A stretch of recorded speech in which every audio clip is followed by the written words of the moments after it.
Joining us on the line now from Eastern Massachusetts, and she's just coming off a 10-point loss to Southern New Hampshire University, 86-76. But it is great to have Sharn Hayward on the line with us now through the wonderful technology of Zoom. Sharn, hello to you. Hello, thanks for having me. Obviously coming off a 10-point loss there and what looked like a pretty good game just by looking at the quarter-by-quarter scores here, and just a bit of a titanic struggle there a little bit, but a big last quarter, 31-24 in favour of Southern New Hampshire there, getting it done. But just probably the middle patch there where in the second and third quarter with 14 and 17 respectively for your team. A tough loss to come away with there. Yeah, definitely a tough loss. I think we definitely lacked a bit of consistency that game. Kind of quarter to quarter, we weren't quite there. And then when push come to shove in the last quarter, they got on top of us. So yeah, definitely lack of consistency and trying to play more as a team like we have in previous wins. Was there just some bad lapses on the defensive end or just some bad fundamental turnovers? Yeah, definitely. That SNU, Southern New Hampshire, they had played a cross-to-cross post screen and we just couldn't get a guard on that, and that kind of give them a little run at us, and then we couldn't get back from that. And in conference play, you're 4-5 at the moment, and you'd rather be at that 500 mark, being at a level win-loss record. But what's the aim going forward now with all the remaining games that you have? Yeah, definitely just to get as many wins as we can and push further up to try and obviously win the NE10, but definitely get over the 500 mark. So looks like we would get an opportunity to go to the NCAA regionals with that. Of course, you have a game coming up on Tuesday, which is Wednesday our time back here in Australia. And it must be important. It must be important, and I assume Coach will emphasise that this has got to be a must-win game for you to get back to a even playing field on the win-loss record. Yeah, definitely. She's put a big emphasis on that. Unfortunately, we've had 3-4 girls out with COVID over the last week or so. So we'll get a couple of them back for the game on Tuesday, but we'll still go in undemand. But we've got to deal with that adversity and just when we get out there, play our hardest. A lot of us, the freshmen, should get a lot of opportunity that game. So yeah, get out there and try and get that win. I'll come back to the whole COVID situation shortly, because that's been a topic of discussion with all the athletes I've spoken to while over there in America. But the aim is for you and the team, obviously, to make that NCAA tournament coming up in March. Yeah, definitely. I mean, our aim is still to push for the NE10 championship at the moment, which is the first goal. Obviously, if you don't win that and you're over the 500 mark, you'll still get a look at going to the NCAA regionals, which is definitely been the overall goal all season. But yeah, coaches we're talking short-term goals rather than looking too much ahead. We've just got to take it game by game and tick off the wins. It's like that one game at a time kind of mentality, isn't it? Yeah. What about for yourself, Sharn, and the overall experience so far that you've had over there? How are you finding the different style play and just the different styles of schedules and practices and all that kind of stuff while you've been over there? Yeah, it's definitely been big adaptation for me over here. Obviously, moving over by yourself, it's a very new experience, and then pretty much getting straight into preseason and into the season. There's been a lot of differences within the game that you've got to just kind of figure out on the run, like with the reffing styles and different styles of play. But yeah, it's been pretty awesome just scheduling, like with practices, lifts, conditioning sessions, extra shooting sessions, and then on top of the scouts and watching film of the other teams. It's pretty busy times, but yeah, it's been really good. Very good opportunity.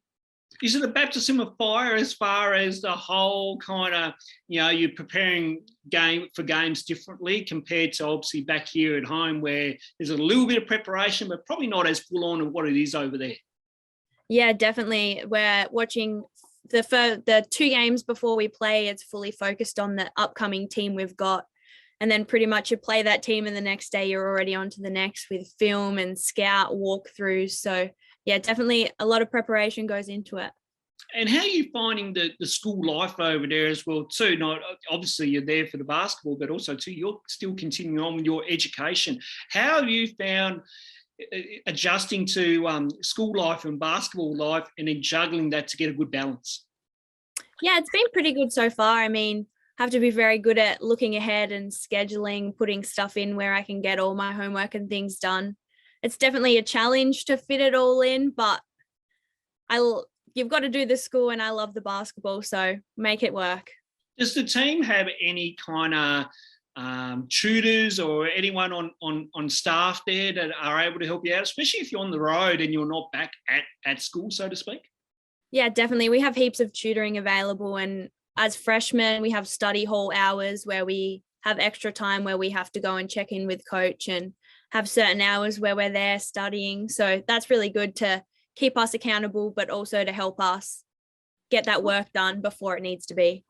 And obviously a different type of education system over there, because when you graduate, when you are done at college level here, you go on to university, but it's kind of two in the one over there, really, isn't it, over there in America? Yeah, definitely. It's pretty much just what we would call university, but you've got a lot more thrown into it. And yeah, especially with the sport being so big in college over here, it's an unreal experience. And of course, different the different terminology and the titles of being your first year there, you're a freshman over there, and then of course next year you'll be a sophomore, and then a third year a junior, and the final year is a senior. So how have you got used to different terminology and this different wording over there? Yeah, it's been a little bit challenging, but I think you just get used to it because that's just how they talk. So you pick it up in conversation. But yeah, definitely different terminologies used. Very good. And what's the school like there? Is it a big kind of college out over that way? Yeah, it's a pretty good big college for this area. It's a very it's pretty small campus. Like you can walk everywhere. It's good for that kind of thing. But yeah, it's a very pretty campus. Very good to hear. Let's talk about obviously the COVID situation and all the protocols that come with it. How frustrating has it been for some games to be cancelled or postponed, and then you're not playing for a certain number of days? Has that had any mental effect on the team at all? Or you just try and keep pushing, or if you know there's a postponement in a game, it's like coach kind of says, hey, let's go get an extra practice session in. Yeah, it's definitely been challenging and frustrating throughout the season so far. But like coach said, we need to learn to deal with that adversity and try and move on. But it definitely is hard when games get cancelled because of other teams. And then a few weeks later, like we've had I had it just after Christmas. So my timing was when all the other colleges were cancelling their games. So I was lucky enough that I didn't miss out on any of our games. But definitely the past few days, I mean, we were on the bus ready to go and 3 of our girls got their rapid test back to say positive. So we hopped off the bus and just have to reassess, the coaches reschedule our practices, and we just get in the gym and keep working so we're ready for when the games do come. And obviously you mentioned testing there, and obviously there must be some testing protocols and whatnot. What's to go with mask wearing? Because every time I've spoken to some of our athletes, those rules are very loose as far as, you know, at some other schools doesn't happen. At some schools it does, and there's a little bit of mix of both. What's to go there with you guys? Yeah, so we're fully masked pretty much in every building except our residence halls. So that's just a protocol that they put in place and we have to follow. And we test once a week. And then as athletes, if we're close contacts, we go up and have rapid tests just to be sure. And now, speaking with Marshall Evans the other week, they have to wear masks during games, which is extraordinary as far as I'm concerned, because how you can wear a mask and still play the game, but they're at their part of the state there, they're doing everything they can to play basketball. What's to go with you guys as far as game day is concerned? Yeah, we're pretty lucky. We don't have to mask up for our games or practices, which is good. I can't even imagine having to play with one on. I don't know what that experience would be like, but yeah, we've been pretty lucky with not having to wear masks for those. And you mentioned about how coach says we'll reset, refocus here. Would it be fair to say it's just all this COVID stuff is just part of the new normal right now, as far as, okay, we've got a game coming up. Oh, wait a minute, postpone. All right, let's refocus and reset on the next game that is up on the schedule. Is that just a new mentality and a new normal for you and the girls? Yeah, it's definitely become a normal for our team. It's just like you have to plan for the unexpected. So you always got to factor in that COVID factor now, and yeah, take it day by day. Kind of, you can't plan too far ahead because you just don't know what's going to happen. No, absolutely. It's a forever ongoing issue over there. What about at the stadium? Is there any game day protocols for spectators or students that come into the game? I assume they have to mask up like what we do if we attend the NBL game here with the check jumpers. Yeah, all the students and supporters are all masked up, and our coaches are masked up too. So only the players are unmasked. All right, I'll keep talking about the venue, because the venue you play at must be pretty cool and a good facility out there. Yeah, it's awesome, especially when all the students and all our families get in to watch, and just the atmosphere that you can create in there. It's pretty unreal. Is it something different compared to what you've seen at back at NBL 1 level back here in Tasmania?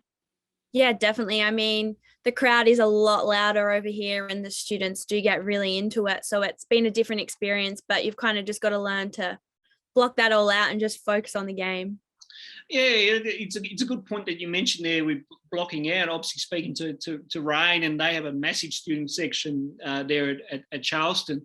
And the first couple of games, he kind of brought into it a little bit, but now he blocks it out and he's totally focused on what he needs to do out on court. Was that a similar thing for you the first couple of games, just trying to let it in, so to speak, but then finally you get to a point where, yes, I've got to block this out now and focus on what coach needs me to do? Yeah, definitely. I mean, the first few games we pretty much had full crowds, and then the students went on break, so we kind of went through a phase where we only really had families there watching, so that was definitely a different experience. But now all the students are back this week, so hopefully for our upcoming games we'll have big crowds out. And I assume you were in a winter break as well too, seeing that school was kind of knocked off over that Christmas New Year period as well too over there? Yeah, I had a winter break. Most people had around a month. Us basketballers had 10 days. 10 days? That's not much of a break, is it? No, not at all. I ended up going to New Jersey with one of my teammates. Very good. And obviously you do get to travel on the road and play different schools and whatnot, and you get to see a bit of America as you go along. So obviously that's nice. But then, as you mentioned, you got to go down to New Jersey for a bit of a look. How was that? Oh, it was unbelievable, especially at Christmas time. Like, we went into New York and looked at the big Christmas tree and like all the ice skating rinks in there, and just being able to have, or especially have families to take me in and offer me to do that has been amazing. And even with our team travel, like one game, we were right up near Niagara Falls. So the morning before, on game day, we were up looking at Niagara Falls, all rugged up, and then straight to the school to play. So the experiences that I've experienced have been unbelievable. That's not a bad thing, hey. It's not a bad life when you can get to this kind of level. And speaking of getting to that kind of level, how important has it been, as far as the pathway is concerned, your journey going through the Basketball Tasmania programs and FDP, SDP, and then our state sites, to now get to the next level here, which is college? How grateful are you for going through the BTAS programs, and that's helped you get you where you are now? There we go. Yeah, definitely. The BTAS programs, I wouldn't be where I am today without them. The support and opportunity that we have in Tasmania, I think sometimes we take for granted, but it is unbelievable, especially the work that Mark Radford's done for our state over the years. It really sets up and gives all us athletes opportunity to be able to do this. And I think Nick Martin's going to put in the work just like Mark did. So all those Tassie kids have real big opportunities, and I think all the college students over here at the moment that has proven that Tasmanians can come over and do this and, yeah, go well at it. there's about 11 or 12 Tasmanians over there currently now. And of course, I'm blitzing through all these interviews. I think you're my fourth one currently, Sharn. And being from a small town of Penguin as well too. Penguin, has punched above its weight, and certainly now one of the premier basketball teams and associations in the state right now. How grateful has Penguin been to you to help you on your journey as well? Yeah, definitely. I mean, born and bred at the club, really, with dad being there and my family there. So always there, coaching, helping out, playing. I definitely would not be where I am today. And our little club does an amazing job to punch above its weight. It certainly does. I have a lot of respect for Penguin and what they do there. They do a great job there. Do you get time to speak with your family back home? And are you missing home a little bit? Yeah, definitely missing home a little bit, but I pretty much talk to mum and dad at least like every day, if not every second day. It's pretty good because I have busy days with practice and school and stuff, and then during the night when I have a bit of downtime is the perfect time to call home. So yeah, keep in touch regularly, but definitely miss home. And I was going to say the time difference would work out well, because by the time currently we're speaking to you now, halfway throughout the middle part of the day here and nighttime over there. So the time difference is probably a nice little kind of genius in that part for you to speak to them before bedtime, really. Yeah, definitely. It works out really well that they're kind of just getting up and going with their day. And as I'm winding down, I get to ring them and have a chat to them. And do you keep in, now you have a sister as well too, and she is currently teaching as well. Do you get a chance to speak to her? Yeah, definitely. I mean, it's a bit harder when she's working because she's teaching the little kids, but definitely at recess and lunch, if she has a few spare moments, she'll jump on. And yeah, her kids have watched a few games on the big screen in the classroom as well. So occasionally I get a few phone calls of her whole class, which is really good to know, like, that the support's at home. And yeah. And of course, for people that are wanting to watch your games, where can we find them? Yeah, they're available through the Stonehill Women's Basketball website, through our schedule, and through the NE10 network. And does your social media team get any clips up or photos up or anything like that? Yeah, definitely. We have Facebook, Instagram, and Twitter with the Stonehill Women's Basketball team. And yeah, we have a really good social media guy that puts in the work for us. And yeah. Fantastic to hear. Let's mention about your team and your teammates, because it sounds like to me you're the only Australian there. How have your teammates gone with your Aussie accent and some of the terminology and the slang? Yeah, I mean, it's definitely been a new experience for everyone. So I'm actually the first international student for the Stonehill program ever. Oh, there you go. Definitely been a new experience for them and me. But yeah, they've been so supportive, and like all their families have been really good at like reaching out, checking in, and obviously accommodating me for our breaks. But yeah, they definitely love the Aussie accent and definitely try to get mimicked a lot, and they try to put the Aussie accent on. They try to get me to do the American one, but I haven't quite nailed it yet. It's a bit harder. But yeah, they definitely love having an Aussie around. They definitely do, and obviously when we spoke to Taylor Mole a couple of weeks back, obviously 13 seems to be, he said, differently over there compared to here, and they get a bit of a laugh out of it, which is great to see, and great interaction. I assume they ask questions about. Did they ask questions about Australia? Did they ask questions about kangaroos jumping down the street, that type of thing? Yeah, definitely. I've got some wild questions about kangaroos, but yeah, pretty much anywhere you go around campus, like in classes, at the dining hall, everyone, as soon as they hear you talk, they ask where you're from, and it's definitely a topic starter. And yeah, I've got ask lots of questions. Is there anything you can reveal, or is it just your teammate, or is it just in general your teammates just give you not so much of a hard time, but a bit of a stirring the pot, so to speak? Yeah, definitely a bit of stirring the pot. Yeah. The kangaroos question comes up a lot, like, oh, do you have them as pets and things like that? It's like, no, they just have no idea. Well, good that we're seeing both sides. You're getting a very good experience of what they do over there, but then also too vice versa, really, which is good to hear. So the I've got one more question with the the Americans there dealing with the Aussie. How is it? As I'm about to lose my train of thought, how's it over there for you? You say you're the only international there. Is that, do you kind of, I know that's a small thing when we think the bigger picture here, but is that something that you kind of like, you take a little bit of pride in saying, well, I'm the first international student there?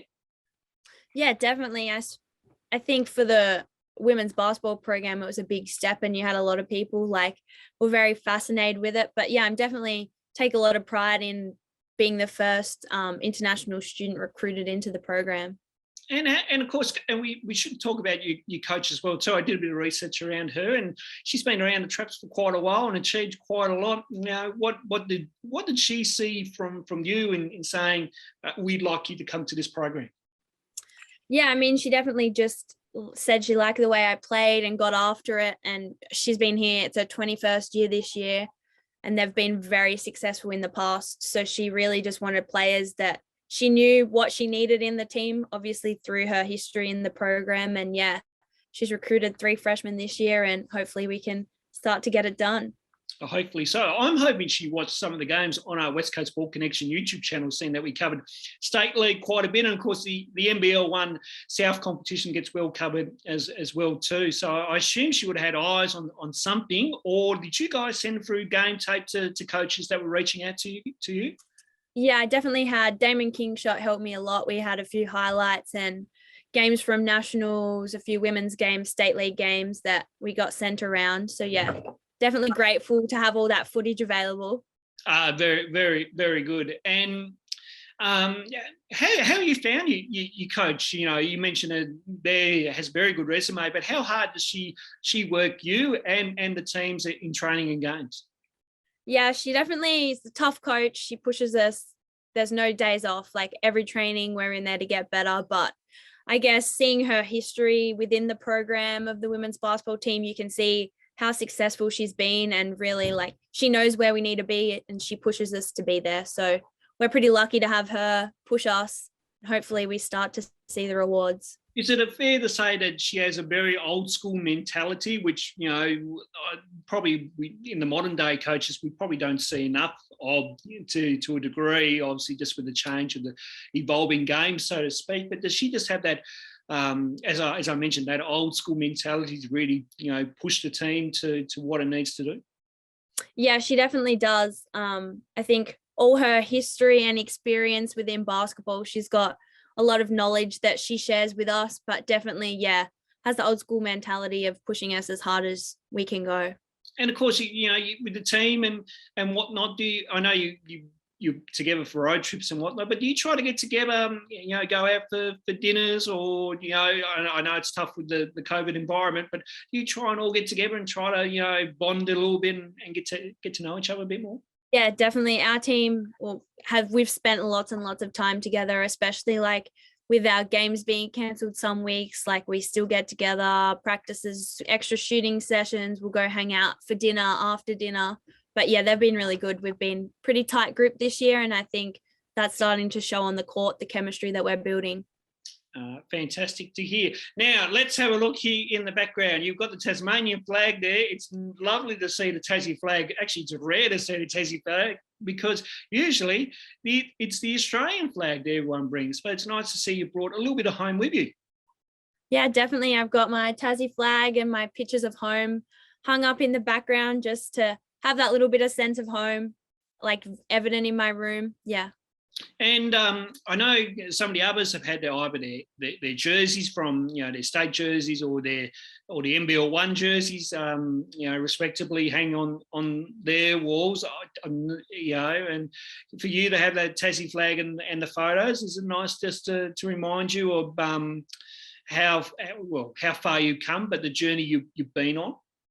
Yeah, it's definitely nice to have all the photos and memories up, especially of like all my basketball teams through the years, to see how far you've come with your journey and how much I've got to go over the next 3 years at Stonehill. So yeah, it's very nice to see the old times and very encouraging to push through the hard times. And what's the aim for you? As you mentioned, you've got 3 more years to play out here. Do you have anything in the back of your mind at the moment where you'd like to be at the end of all this?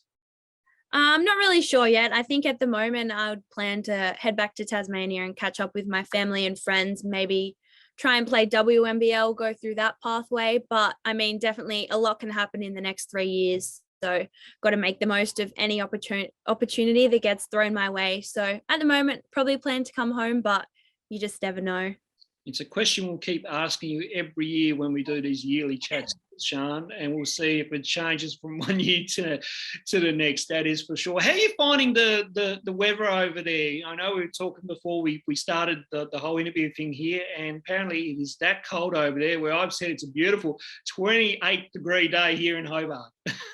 Yeah, definitely. I mean, we're in the middle of winter at the moment. It's been a pretty mild winter so far. So we've had 3 or 4 days of pretty heavy snowfall. But yeah, apart from that, it's pretty much in the negatives most of the time. I think the lowest we've got here is in -17 at the moment, but definitely can tell it's getting colder each day.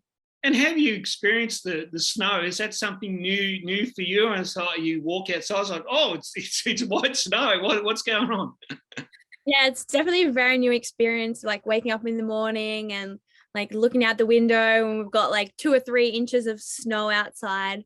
It's been a pretty amazing experience. I mean, we haven't had much of it, so I wouldn't say I'm sick of it yet, but it would definitely be a different experience if you had that much snow every day. But yeah, I've really enjoyed it so far. Absolutely. Do you have to rug up while you're over there? Because when I spoke to Marshall, I swear Marshall had like 4 layers on or something. Do you have to kind of rug up in that extra cold? Yeah, we definitely have to rug up when we're going outside. I mean, all our buildings are pretty good with their heating. They're right on top of it. So once you're inside, you're all right. But definitely going from each building, you have to definitely rug up. I was going to say, do you kind of scamper a little bit and try to get to the next one as quick as you can? Or you go, no, I've got enough layers on, I'll just walk over. No, try to get there as quick as possible. Try and avoid the cold. And you were mentioning about the rooms and how it's all nice and heated there. So obviously, yeah, you look like you're pretty comfortable over there at the moment. Yeah, definitely. Loving it so far. Now, we mentioned, obviously, you've got a game coming up later in the week. But what's ahead as far as for you is concerned? Obviously, games, the school, and then, more games and training. So does your schedule get a little bit more busier? Yeah, definitely. Schedule starts to get busier now. School's back up, semester 2's underway. So definitely once we start to get more homework and have tests and things like that, it starts to definitely ramp up the schedule. Games get a bit more hectic because when we're traveling, you're missing classes, got to try and catch up on work. So this semester is a pretty busy period for us, but just got to plan ahead and get the work done. Absolutely. I should ask, is there anyone that you room with, or is it just single rooms there? Just to come back to No, yeah, I've got a roommate. So my roommate's actually on the swim team here at Stonehill and she's from Hawaii. Oh, there you go. Yeah. That's not a bad place to come from. There's quite beautiful weather down that way too. Oh, so all right, I'll just come back to all the rooming stuff then. So you're interacting then with different students from different sports and as well too. So that's pretty cool. So it's not only the basketball team, but it's just everyone else that you kind of bump into or who you're rooming with. Yeah, definitely. I mean, all the athletes around campus kind of have that thing in common. So it's a good conversation starter and go and watch each other's games and things like that. But yeah, it's really good to have people that, I mean, I met my roommate when I got here and it's kind of just clicked from then and like we really get along very well. But yeah, it's definitely good to have an athlete as a roommate because you understand each other's schedules and things like that. Makes it easier to get stuff done. And it's not a bad thing either. You can kind of bounce things off each other, and if you're having a tough day or anything like that. So that kind of works hand in hand, really. Yeah, definitely, and especially with her being a little further away from home as well, it's good because we can talk to each other about that, and we're like FaceTiming each other, and we'll say hi to each other's families and things like that. So hopefully over the next 3 years, I'll get a chance to go see her in Hawaii. Oh, wonderful. And hey, Hawaii's not a bad place to go to as well too. Hey, they tick that one off the bucket list. Yeah, definitely. Now, speaking of flying and whatnot, will you be able to get a chance to come back home later in the year? Yeah, so I'm definitely looking at coming home later this year. After the season, my team at the moment has a Europe trip planned. Right. So we're looking at going to Germany, Switzerland, and Austria after our season. But obviously, depending on COVID at the moment, that's all a bit up in the air. So fingers crossed, I will be able to fly home from that trip. But if not, we'll have to just wait and see. Okay. Would Coach be interested in about taking the team to Tasmania and playing some exhibition games down here? Yeah, I mean, they aim to do trips every 2 years. So I'll work on convincing her to bring everyone down to Tassie in the next 2 years. Absolutely. I mean, the last exhibition game we here was Tanner Krebs and St Mary's taking on the Chargers men's side. But we would love to see Stonehill come down and take on the Launceston Tornadoes and Hobart Chargers as well too. That would be two good games right there. I must say that would be good. Actually, that would be fun to call. Watch this space, right? You know what you need to do now and try and convince us. But if you do come back down here, please let us know, because we'd love to see you in person. We'd love to try to get you in front of the camera or have a bit of a chat to you if you're around during the NBL One broadcast, or even if you're up in Launceston as well too. We'll see if we can get our colleagues from the Tornadoes coverage to have a bit of a chat with you, because it's always good chatting with all our Tassie athletes. And like I say, you're number 4 off the list out of, I think it's 12 now. I keep forgetting that there's another one over there that I didn't realise, because when I did the list, there's so many there. There's so many of you there now. Do you get a chance to, keep an eye on what the other Tassie boys and girls are doing over there currently? Yeah, definitely. It's really good through social media that we get to check each other's stats and often talk to Aisha and Shelby over here. And I think Marshall's only 3 hours from me as well. So we're talking about trying to catch up over the next three months to just have that little bit of home. Yeah, and wouldn't that be nice, wouldn't it, just to try to get a few together and then have a small Tassie reunion, which is always nice. Yeah, definitely. Wonderful to hear. Sharn, great having you by the wonderful technology of Zoom, and great to have a chat with you. Obviously, a Saturday night over there. It must be, and as you mentioned, cold over there currently at the moment, or how is it over there weather-wise right now? Yeah, it's definitely pretty cold over here at the moment. We've got an early morning practice tomorrow, so get rugged up and get into bed ready to have a crack in the morning. Right, we won't waste any more of your time then, because I'm assuming time-wise it's getting a little bit more later than what it is. But great to speak to you through the wonderful technology that we have here, and thanks for your time. Thanks so much for having me.